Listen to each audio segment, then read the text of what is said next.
What's up everybody, Superducks fan here for another weekly update. So lots of news to go over this week, and the first is a whole bunch of BMW news stories. The first is about a new teaser that BMW just revealed this week for the new 8 Series Coupe. And now this is a concept teaser because it looks a lot swoopier than the 8 Series mules that we've seen running around the Nürburgring and stuff like that are heavily camouflaged. But who knows, maybe it could be this swoopy, we'll have to see. But I think this is just supposed to be a dramatic concept. Anyway, it's going to be debuted later this month at the Concorsico dell'Eleganza Villa d'Este, which I guess is one of those swanky events where they reveal fancy vehicles like this. And anyway, it's going to be revealed here, May 26th is the exact date. And they say, BMW says that this vehicle, the production version, is actually slated to be revealed here in 2018 and actually be built in 2018. So not too far off here, a little bit closer than we actually were thinking. But yeah, it just looks really beautiful from what we can see. You can just see the basic little LED elements there and the lines of the vehicle. It's going to be based on the BMW 7 Series, so it's going to be larger than the 6 Series Coupe, and this is supposed to compete directly with the Mercedes S-Class Coupe. And it's going to probably have, a whole slew of different engines to choose from, all the way from the turbo inline 6 probably up to that twin turbo V12 that you can get there in the 7 Series. And so it should be a pretty cool thing. And yeah, they say production versions could debut as soon as the LA Auto Show here at the end of this year or sometime early next year. So very cool to see that. Some unfortunate BMW news is that it was officially confirmed this week that the BMW 6 Series Coupe has been killed off. It's been killed completely. The Grand Coupe, I believe, is still running, but the 6 Series is dead, which means the M6 is currently dead as well, I believe, which is really unfortunate. But most likely it's okay because I think this 8 Series is going to replace it, and we'll hopefully have an M8 version as well or something along those lines.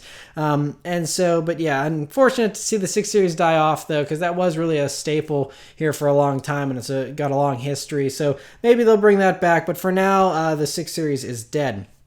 A vehicle that BMW revised this past week is the 2 Series, which gets a light refresh here for the 2018 model year, and the changes are subtle. You'll see the new headlights there in the front, which have a more hexagonal shape to the angel eyes that aren't quite round anymore, but still have a round type shape. There's also new standard bi-LED headlights that's going to be standard on all models, although there is going to be an optional full LED setup, as an upgrade.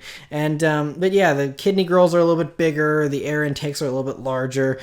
Taillights have light revisions, just the typical little nip and tuck that BMW does here, for the mid-cycle refresh deal. And so yeah, it's going to have 3 new colors: sunset orange, seaside blue, and Mediterranean blue. And it's going to have 4 different new wheel choices as well. And BMW says it has an all-new interior, but you look at the pictures of it, the interior, there's a little bit more of glossy black pieces over the matte black stuff that you usually see. The air vents are supposedly changed a little bit. There's additional chrome accents throughout, and they've changed the glove box compartment slightly.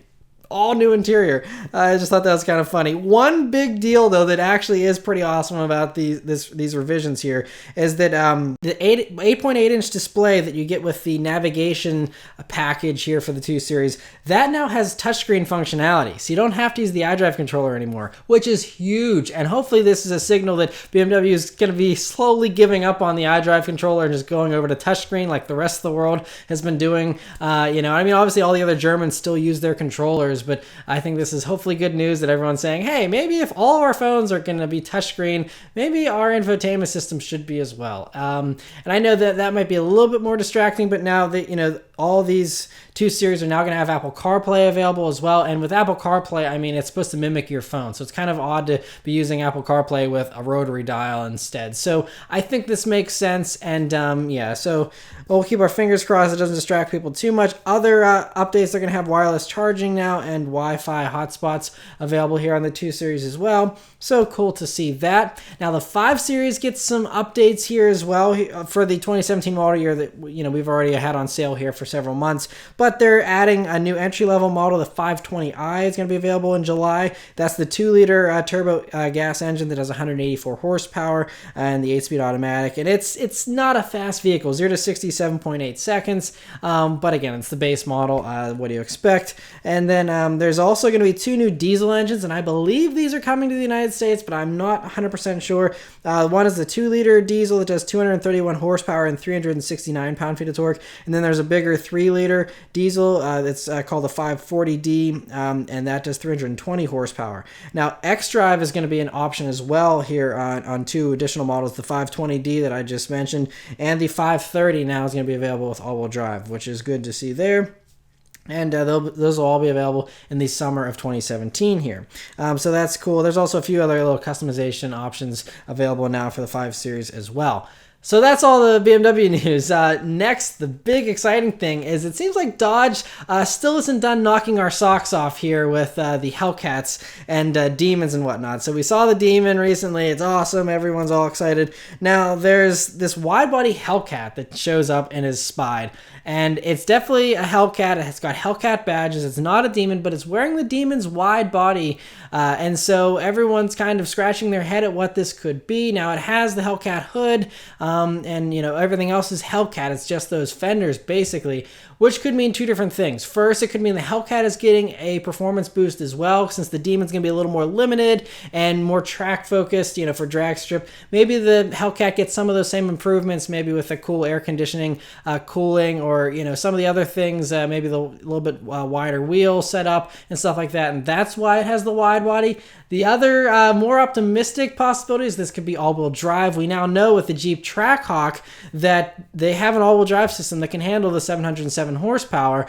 What I heard in the past about why there isn't an all-wheel drive version of the Hellcat or any of the other V8 powered Challengers, the only all-wheel drive one is the Challenger GT, which is the V6, and they said that was because of packaging issues and clearance constraints. And so, you know, especially I could see maybe them doing an all-wheel drive normal V8 version, but whenever you put that supercharger on top of the hood, it's going to raise everything if you have to have that front axle and, you know, the drive line there for the front to power those front wheels. So this one looks like it's wearing a standard hood. So I would think that if they had to lift everything up in order to fit that front, you know, drive system, then you would be looking at a much taller hood, and you're not seeing that here. So unless they came up with some really creative way to work around that, I don't think this is all-wheel drive for that reason alone. I think this is just some cooler looking wide body Hellcat. It could just be all the Challengers are moving to a wide body look as well. We do know that, you know, stuff like that does seem to trickle down to some of the cheaper models over time. So it could be something like that too. We'll just have to wait and see, you know, when they decide to reveal this. It could be something online here because we have no major auto shows until November. But anyway, interesting to see that. Other Mopar news is the Jeep Wrangler was spied yet again. And actually, I had a viewer here who sent me in some pictures on Instagram. And so huge thanks to Harlan for sending these pictures in that he just happened to spot actually out in LA. And then there's some other official spy photos that were spread around on the media that include interior pictures. And so we get a good look at the interior, which looks like it's going to have some color interior panels that I assume will match the exterior, which is a really cool thing. I love colorful stuff on interiors, and that really got me excited seeing that. You can also get a really good clear look at the Uconnect 8.4-inch touchscreen that's going to have there. It's out of all the other you know, Mopar stuff, but a great head unit, and so very awesome to see that that's finally making its way into the Wrangler. Got a new steering wheel there, it looks nicer, and a few other little details, but otherwise they're all still wearing heavy camo, so it's kind of hard to tell much about them. Now, Harlan, who sent me and, you know, saw these mules here in person, he said that the one on the far right especially looked way larger than a normal Wrangler. So I'm not sure if you know, we're not seeing the full difference here with just these pictures. It could be that the Wrangler's getting a lot bigger, or maybe they're adding new models. I'm not sure, but that was a really interesting insight by him. So huge thanks to him. And so we'll just have to wait and see what happens here with these Wranglers. Next are a couple of Honda stories this past week. The first is that the Honda Civic Type R was officially priced for the United Kingdom. So this gives us some hints as to where it could potentially be priced here in the States as well. But for those of you that are across the pond there, the pricing here, it's going to undercut both the Focus RS and the Golf R, like many expected, because it's only front-wheel drive versus those being all-wheel drive. The base model starts at 30,995 pounds, so that roughly it translates to about $40,000 here here in the States. But the Focus RS over there is also more expensive at 32,265 pounds, which is almost $42,000 here. And the Golf R over there is almost 32,000 pounds and roughly around $41,500 here in the States. So, the moral of the story here is it's undercutting both of those. So if you look at the pricing here in the United States, the Focus RS here starts at $37,000, and then the Golf R is right over $40,000. So most are thinking that the Type R Civic here is going to probably be right around $35,000 is a good safe bet. Now the interesting thing is now that is for the UK pricing. That is for the base model. Now Honda Pro Jason recently, a couple of weeks ago, stumbled upon some dealer thing that showed that the 2017 Type R is only going to be available with a touring model, but then the 2018s, which will be following in a couple of months since the 2017 model year is going to be so short, the 2018s will get two different model year, or two different trim levels, I should say, base and touring. So the UK, it's right off the bat, they're getting those two trim levels, although they're called different things. Over there, it's going to be called the GT trim instead of touring. But anyway, so that's for the base model. So if the Type R debuts here in the States and they say for 2017 the price is going to be $38,000 or something crazy, don't be scared, because that's because it's the fully loaded touring model. And whenever the 2018 start to roll out and we get the base model, that one should undercut the Golf R and the Focus RS. So that's just something to keep in mind. Don't have sticker shock if you hear some high price right off the bat, because that will come down with the base model. So yes, but as far as the different trims here now, that GT model, for those of you in the UK, that gives you the blind spot monitoring, dual zone climate controls, automatic dimming rear view mirror, navigation, a better sound system, and LED fog lights. So yeah, in those, some of that stuff might be standard on the US version. There might be some differences in the trim levels. So don't assume that's automatically, going to be excluded from the base model here in the States. We may still get some of those bits and pieces. We'll just have to wait and see. The other Honda vehicle that we got some info on this week is the 2018 Honda Fit. Now, some pictures leaked out of the hybrid JDM version. So again, could be some slight differences here for what we get in the States and the rest of the world. But you can see that it has the same kind of front end that is similar to the Civic and the new Odyssey and all those types of vehicles. And it looks good though. I think it actually looks really good here on the little Fit. I'm glad they're continuing on with the Fit, even though sales are pretty flat at this point. But you can see the new grille, headlights, LED running lights, and then in the back there, we don't get a shot of the full rear bumper, but you can see the taillights have some new LEDs in them as well. And then there's some changes to the interior. Again, we can't see too much, and this fancy JDM one has a really nice looking interior, but I'm not sure if we're going to get anything like that here in the States. But the big news with the Fit, like all the other small cars, is they're all adopting all these safety technologies and making them available. They're not standard here on the Honda, at least we don't think so, at least it isn't on the JDM version. But you're in the Honda Fit, you're now going to be able to get a package that has the driver assistance suite, which includes automatic emergency braking, pedestrian collision mitigation, lane keep assist, adaptive cruise control, and traffic sign recognition. And so, just that's the way everyone wants that stuff, it seems, here on new cars. And so it's only fitting that they would add that to the Fit. But as far as powertrains go, nothing's changing, at least for Japan. So most likely it'll all stay the same here in the States too, which means you still have the 130 horsepower engine. So these Japanese Fits are going to be debuting over there in June. So we should probably see it sometime before the end of the year, but not sure exactly when. Again, the LA Auto Show kind of makes sense as a rollout, but could be a little sooner than that even. But anyway, cool to see that. And Alfa Romeo this past week just announced pricing for the Stelvio SUV here for the States. And so they're going to be going on sale this summer, which is great. It'll be showing up very soon. And we don't have any pricing or availability for the 505 horsepower Quadrifoglio. They say that'll come at a later date. But the entry-level Stelvio model, which still has 280 horsepower, 306 pound-feet of torque, which is more than all of its competitors in the segment, by the way. It undercuts some of those as well. Or it's right in line with the pricing for those. So the entry base model Stelvio starts at $42,998, so $43,000. That's including destination, by the way. And then there's a higher trim TI model that goes for $44,990, $45,000. So 43 and 45, not bad really. I mean, the F-Pace Jag starts at $70 more, but that has a less impressive horsepower figure of, I think, 247 horsepower. So the F-Pace is going to be a little bit slower.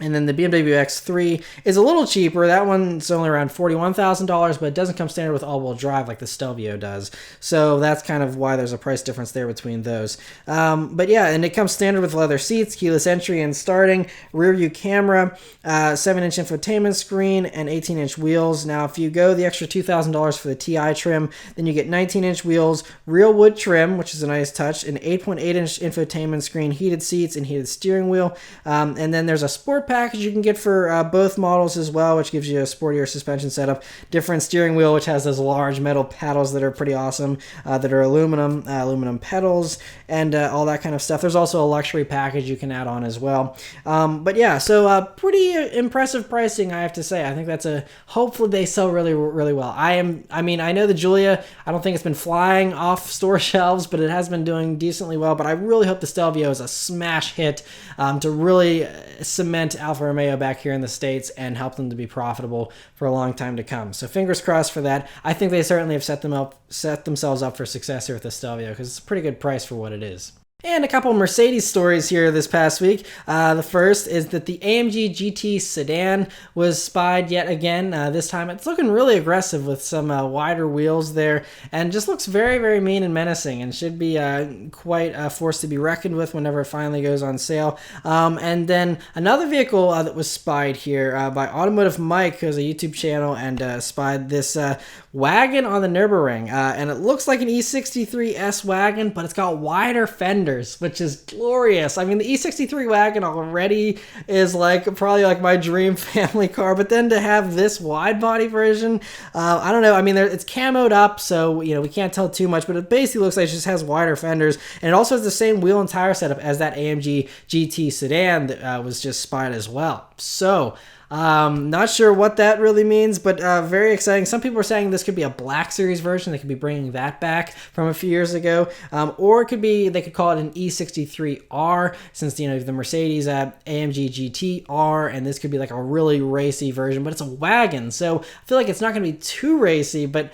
I don't know, it's a super fast, awesome wagon. I mean, if it has the same power plant as the GTR AMG, then you're looking at 650 horsepower in this wagon, and oh man, at least 650 horsepower. It makes me swoon. Anyway, so very exciting to see that spied, and can't wait to see that thing debut. Other Mercedes news, though, is bad news for Mercedes diesel fans, and that is that Mercedes has officially confirmed they're not seeking U.S. approval for diesel sales for 2017. So I guess, I don't know why, we're already in May, but apparently they're not getting any certification for 2017 diesel models here in the States. And I think it's because of obviously all the controversy with the diesel stuff, and they sell so few diesels. I don't remember the exact number, but it's in a minute, maybe 1% of Mercedes are diesel models, if that. So at least here in the States, they're not very common. They don't sell very well, and so all the money that goes into certifying those with the EPA and stuff, they're probably just like, you know what, it's not worth it. They have a bad image now anyway here in the States. Let's just drop it. And so I think that's what they're doing. Now, they didn't say anything about future, 2018 diesel models. Maybe things will improve and they'll bring them back, but I wouldn't hold my breath for that. So a little unfortunate there, but again, doesn't seem like too many people are going to miss them.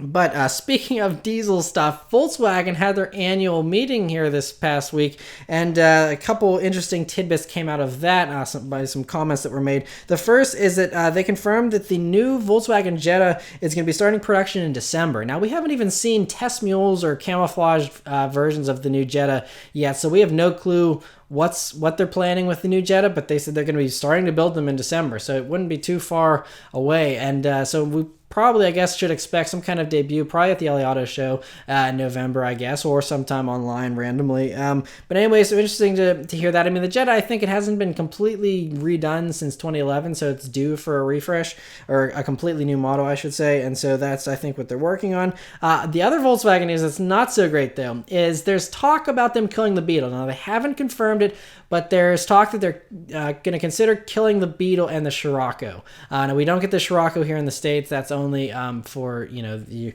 Germany and stuff. But, yeah, so not the greatest of news. But, again, both are very slow sellers. Everyone just buys Golf GTIs. And, especially overseas, they buy the Polo and stuff like that if they want a small, little sporty vehicle. And it's just they're more practical. And so it's just unfortunate. But, yeah, they're saying now that there's hope for the Beetle convertible because they don't have any other convertible convertible models in the lineup anymore since they killed the EOS last year. And so they said they would at least keep the convertible, or maybe keep the convertible for a little while longer, but the Beetle hardtop and the Scirocco could be on the chopping block as soon as the 2019 model year. So maybe 2018 model year might be the last. They said the Beetle sales have been picking up though, so I think some people are getting kind of nervous about this, or they're just, hey, we really like the Beetle all of a sudden, and they're jumping into them. So maybe that'll help them to keep the Beetle around a little longer. Again, it's one of those things, if you want to see it stay around, vote with your wallet and buy one. I actually really like the little Beetle. I reviewed one about 2 years ago now, and it was very unpopular as far as reviews go for me, but I actually really enjoyed it. I think it's a really cool package. If you don't want a GTI like everyone else, and you only need 2 doors, I think it's actually a pretty cool little thing here. But anyway, that's that as far as the Beetle news. I think it'd be great too as an electric version. I think that's a perfect vehicle to just put an electric powertrain in and make it completely electric here with this new platform, and do something like that to make it a little sportier than the hatchback versions they're planning of all these electric cars, and could be a kind of a cool thing to do as well. But we'll have to wait and see. But anyway, interesting to see that.